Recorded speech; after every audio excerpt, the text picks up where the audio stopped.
Պարոն Հովհաննիսյան, ձեզ եմ էլի հարցը ուղղում, երեք Արշակ Սրբազանին իշխանությունը ձերբակալել է, այս ժամերին կալանքի որոշումն է դատարանը քննում, ձերբակալման հետագայում, որ քննչական կոմիտեն տարածեց հայտարարությունը, 7 տարվա վաղեմության մի գործ է։ Ինչու է նոր հիշել իշխանությունը այս գործի մասին եւ արդյոք սա այս պահին հերթական ճնշումը չի հերթական Սրբազանին կալանավորելու եւ հակաեկեղեցական, հակակաթողիկոսական արշավի բաղադրիչներից մեկը չէ։ Նախ իշխանությունը չի հիշում քրեական գործերի կամ հանցագործությունների մասին եւ իշխանությունը չի զբաղվում դրանով, զբաղվում են համապատասխան պետական կառույցները, որոնք անկախ իշխանության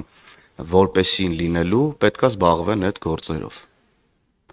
Այլ մեկնաբանություններ չունեմ, գործը գտնվում է քննչական մարմինների տիրույթում, շնորհակալ եմ։